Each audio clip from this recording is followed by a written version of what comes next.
Hello guys, welcome back to our channel. Episode ആരംഭിക്കുമ്പോൾ കാണിക്കുന്നത് ആനന്ദ നിലയമാണ്. ഉറക്കം വരാത്തതുകൊണ്ട് അരുൺ അശ്വതിയുടെ ഫോണിലേക്ക് വിളിക്കുകയാണ്. എന്താ അരുൺ ഈ സമയത്തെന്ന് അശ്വതി ചോദിക്കുമ്പോൾ അരുൺ പറയുകയാണ്, അബി, ഞാൻ നിന്നെ തേടി എവിടേക്ക് അന്വേഷിച്ചെന്നറിയാമോ? അന്ന് നിന്നെ കണ്ടേ പിന്നെ മനസ്സിന് ഒരു സുഖവുമില്ല. നമ്മുടെ മോള് അച്ഛനെ കാണണമെന്നൊക്കെ പറയാറുണ്ടോ എന്ന് അരുൺ ചോദിക്കുമ്പോൾ അശ്വതി പറയുകയാണ്, പറയാറുണ്ട്. അച്ഛൻ്റെ കൈ പിടിച്ച് കടലിൽ കളിക്കണമെന്നും നടക്കണമെന്നും ഒക്കെ തന്നെ മോള് പറയാറുണ്ട്. പാവം എൻ്റെ മോള്, എൻ്റെ മോൾക്ക് അതിനുള്ള ഭാഗ്യമില്ലാതായി പോയല്ലോ എന്ന് അരുൺ പറയുന്നു. സാരമില്ല, എൻ്റെ മോൾക്ക് ഇടയ്ക്കെങ്കിലും അച്ഛൻ്റെ സ്നേഹം കിട്ടുന്നുണ്ടല്ലോ, അത് മതിയെന്ന് അശ്വതി പറയുമ്പോൾ അരുൺ പറയുകയാണ്, എന്നാ അഭി കിടന്നോ, ഞാൻ നാളെ വിളിക്കാം. ഇത് കേട്ടുകൊണ്ട് അങ്ങോട്ടേക്ക് വരുന്ന ഐശ്വര്യ പറയുകയാണ്, വേണ്ട, ഞാൻ തന്നെ വിളിക്കാം. ഐശ്വര്യയെ കണ്ട് ഒരു ഞെട്ടലോടെ നിൽക്കുകയാണ് അരുൺ.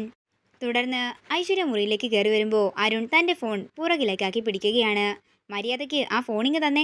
ഈ പാതിരാത്രി നിങ്ങൾ ആരോടാ സംസാരിച്ചുകൊണ്ടിരുന്നെന്ന് എനിക്കറിയണമെന്ന് പറഞ്ഞ് അരുണിൻ്റെ കയ്യിൽ നിന്നും ബലമായി ഫോൺ പിടിച്ചു വാങ്ങാൻ ശ്രമിക്കുകയാണ് ഐശ്വര്യ. തുടർന്ന് ഐശ്വര്യ തള്ളിയിട്ടിട്ട് അരുൺ മുറിയുടെ പുറത്തേക്ക് പോകുന്നു. തുടർന്ന് വിഷമത്തോടെ ഐശ്വര്യ നേരെ ചെന്ന് അമൃതയുടെ മുറിയുടെ കതക് തട്ടുകയാണ്. എന്താ ഐശ്വര്യ, എന്ത് പറ്റിയെന്ന് ചോദിച്ചുകൊണ്ട് അമൃത പുറത്തേക്ക് ചെല്ലുന്നു. എന്താ ഐശ്വര്യ, അരുണിന് എന്തെങ്കിലും പറ്റിയോ എന്ന് ആദ്യ ചോദിക്കുമ്പോൾ ഐശ്വര്യ പറയുകയാണ്, അരുണിന് അസുഖമാ, പക്ഷേ മനസ്സിനാണെന്ന് മാത്രം. ഈ കണക്കിന് മുന്നോട്ട് പോവുകയാണെങ്കിലേ ഞാനും അതേ അവസ്ഥയിൽ തന്നെ ആകും. ഐശ്വര്യ, എന്താ കാര്യമെന്ന് വെച്ചാൽ തെളിയിച്ച് പറയാൻ ആദ്യ പറയുമ്പോൾ ഐശ്വര്യ പറയുകയാണ്, മൂത്തയാളെ കണ്ടല്ലേ ഇളയാളും പഠിക്കുന്നത്. കാര്യം എന്താന്ന് വെച്ചാൽ പറയാൻ ആദ്യ പറയുമ്പോൾ ഐശ്വര്യ പറയുകയാണ്, നിങ്ങൾ രണ്ടാളും കൂടി ഇപ്പോൾ എൻ്റെ ഒപ്പം വാ, എന്നിട്ട് അനിയനോട് ചോദിക്ക്, ഭാര്യയായിട്ട് ഞാൻ മാത്രം പോരേന്ന്. എന്താ ഐശ്വര്യ, എന്താ പ്രശ്നമെന്ന് അമൃത ചോദിക്കുമ്പോൾ ഐശ്വര്യ പറയുകയാണ്, ഞാൻ ഏട്ടത്തിയെ പോലെയല്ല. ഏട്ടത്തി ഓരോന്ന് കാണുമ്പോൾ കണ്ണടച്ചെന്നൊക്കെ ഇരിക്കും, പക്ഷേ എന്നെ അതിന് കിട്ടില്ല. ഐശ്വര്യ, കാര്യം പറയുന്നുണ്ടോ എന്ന് ദേഷ്യത്തോടെ ആദ്യ ചോദിക്കുമ്പോൾ ഐശ്വര്യ പറയുകയാണ്, അരുണിന് ഇപ്പോൾ എന്നെ വേണ്ടെന്ന്. രാത്രിയെല്ലാം ഏതോ ഒരു പെണ്ണിനെ വിളിച്ച് സംസാരമാണ്. വെറുതെ ഓരോന്ന് പറയാതെ ഐശ്വര്യ എന്ന് ആദ്യം അമൃതയും കൂടി പറയുമ്പോൾ ഐശ്വര്യ പറയുകയാണ്, ഒന്നെങ്കിൽ ഞാൻ, അല്ലെങ്കിൽ അവള്, ഏതെങ്കിലും ഒരാൾ മാത്രം മതി. ഐശ്വര്യ, അവളുടെ പേരെന്താ, അവള് എവിടെയുള്ളതാന്നൊക്കെ ആദ്യ ചോദിക്കുമ്പോൾ ഐശ്വര്യ പറയുകയാണ്, അതൊന്നും എനിക്കറിയില്ല. ഫോണിൽ സംസാരിക്കുന്നത് മാത്രമാ ഞാൻ കേട്ടത്. ഫോണോ എനിക്ക് തന്നത് പോലുമില്ല. എന്താണെങ്കിലും അധികം വൈകാതെ തന്നെ ഞാൻ ആളെ കണ്ടെത്തിയിരിക്കും. കണ്ടെത്തുന്ന ദിവസം അവളുടെ അന്ത്യമായിരിക്കുമെന്നും ദേഷ്യത്തോടെ ഐശ്വര്യ പറയുകയാണ്. തുടർന്ന് ആദ്യ പറയുകയാണ്, ഐശ്വര്യ, നീ ഇപ്പോൾ പോയി കിടക്കാൻ നോക്ക്, ഞാൻ എന്താണെങ്കിലും അവനുമായിട്ടൊന്ന് സംസാരിക്കാം. അങ്ങനെ ഐശ്വര്യ പോയി കഴിയുമ്പോൾ ആദ്യ പറയുകയാണ്, ഇത് വെറും സംശയമായിട്ട് എനിക്ക് തോന്നുന്നില്ല. കുറച്ച് ദിവസമായിട്ട് ഞാനും അരുണിനെ ശ്രദ്ധിക്കുന്നുണ്ട്. ഞാനോ അമ്മയോ എന്തെങ്കിലും പറഞ്ഞാൽ അരുൺ ചാടിക്കടിച്ചോണ്ടാ വരുന്നത്. അങ്ങനെ അരുണിന്റെ കാര്യമോർത്ത് ആദിയും അമൃതയും ടെൻഷനോടെ നിൽക്കുകയാണ്.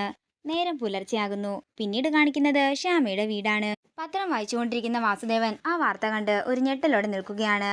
തുടർന്ന് ശ്യാമയെയും അഖിലിനെയും എല്ലാവരെയും വിളിച്ച് വാസുദേവൻ ആ വാർത്ത കാണിച്ചു കൊടുക്കുകയാണ്. മോളെ അരുന്ധതി, നിന്നെ കൊണ്ട് നിർബന്ധിച്ച് ഒരു പാട്ട് പാടിച്ചില്ലേ, ആ പാട്ടിന് അവാർഡ് കിട്ടിയിരിക്കുന്നു. സംഗീതത്തിന് കിട്ടാവുന്നതിൽ വെച്ച് ഏറ്റവും നല്ല അവാർഡാ അത്. എന്ത് പറയാനാ, നമുക്കതൊന്നും വിധിച്ചിട്ടില്ല. അങ്ങനെ എല്ലാവരും കൂടി വിഷമത്തോടെ നിൽക്കുമ്പോൾ ശ്യാമ പറയുകയാണ്, എല്ലാം എന്റെ പിടിപ്പുകേട് തന്നെയാ. അച്ഛൻ ആദ്യം പറഞ്ഞത് ഞാൻ കേൾക്കണമായിരുന്നു. ഇത്രയും പറഞ്ഞുകൊണ്ട് ശ്യാമ കരഞ്ഞുകൊണ്ട് അകത്തേക്ക് പോകുമ്പോൾ ശ്യാമയെ സമാധാനിപ്പിക്കാനായി അകത്തേക്ക് ചെല്ലുകയാണ് അഖിൽ. പിന്നീട് കാണിക്കുന്നത് ആനന്ദ നിലയമാണ്. വിസ്മയ്ക്ക് അവാർഡ് കിട്ടിയതിൽ സന്തോഷിച്ചിരിക്കുകയാണ് വസുന്ധര. തുടർന്ന് വർമ്മ പറയുകയാണ്, അവാർഡൊക്കെ കിട്ടിയത് ശരി തന്നെ, പക്ഷേ ആ പാട്ട് പാടിയത് ശ്യാമയാണ്. എൻ്റെ ആനന്ദേട്ട, ആ ശ്യാമ നിങ്ങളെ എന്തൊക്കെയോ പറഞ്ഞ് കബളിപ്പിച്ചിരിക്കുകയാണെന്ന് വസുന്ധര പറയുമ്പോൾ അങ്ങനെയൊന്നുമല്ലെന്ന് വർമ്മ പറയുന്നു. അച്ഛൻ എന്താണെങ്കിലും കള്ളം പറയില്ലമ്മയെന്ന് ആദ്യം പറയുമ്പോൾ സുന്ദര അരുന്ധതിയുടെ ഫോണിലേക്ക് വിളിച്ച് വിസ്മയ്ക്ക് അഭിനന്ദനങ്ങൾ പറയുകയാണ്. എന്താണെങ്കിലും വിസ്മയ്ക്ക് ഇവിടെ വെച്ച് ചെറിയ ബുദ്ധിമുട്ടുകളൊക്കെ ഉണ്ടായി. അതിന് ഞാൻ നിങ്ങളോട് ക്ഷമ ചോദിക്കുന്നു. നമുക്ക് നേരിൽ കാണാമെന്ന് പറഞ്ഞ് അരുന്ധതി കോള് കട്ട് ചെയ്യുന്നു. തുടർന്ന് ഐശ്വര്യ പറയുകയാണ്, വിസ്മയെ ഇനി പിടിച്ചാലൊന്നും കിട്ടാനേ പോകുന്നില്ല. അവള് ഇവിടുത്തെ മരുമകളായിട്ട് വരേണ്ടതല്ലായിരുന്നോ? ഇത് ചെയ്യാനാ, എല്ലാം വിധിയെന്ന് പറഞ്ഞാൽ മതിയല്ലോ. അത്രയും പറഞ്ഞുകൊണ്ട് വസുന്ധര അകത്തേക്ക് പോകുന്നു. പിന്നീട് കാണിക്കുന്നത് ശ്യാമയുടെ വീടാണ്.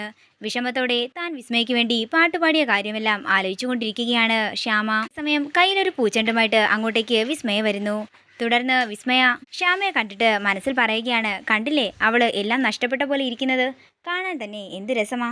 അത്രയും പറഞ്ഞുകൊണ്ട് വിസ്മയ പൂച്ചെണ്ട് ശ്യാമയ്ക്ക് നേരെ നീട്ടുകയാണ്. എനിക്കെന്തിനാ ഇതെന്ന് ശ്യാമ ദേഷ്യത്തോടെ ചോദിക്കുമ്പോൾ അഖിലും പുറത്തേക്ക് വരുന്നു. ഇത് നിനക്കുള്ളതാ, അതുകൊണ്ടല്ലേ നിനക്ക് തന്നെ കൊണ്ടു തരുന്നതെന്ന് വിസ്മയ പറയുമ്പോൾ ദേഷ്യത്തോടെ വിസ്മയെ നോക്കുകയാണ് അഖിലും ശ്യാമയും. ഇതോടുകൂടി ഇന്നത്തെ എപ്പിസോഡ് ഇവിടെ തീരുകയാണ്. വീഡിയോ ഇഷ്ടമായെങ്കിൽ മറക്കാതെ ലൈക്ക് ചെയ്യുക, ഷെയർ ചെയ്യുക, കമന്റ് ചെയ്യുക. കൂടുതൽ സീരിയൽ അപ്ഡേറ്റ്സിനായി മറക്കാതെ സബ്സ്ക്രൈബ് ചെയ്യുക നയൻസ് ക്രിയേഷൻസ്.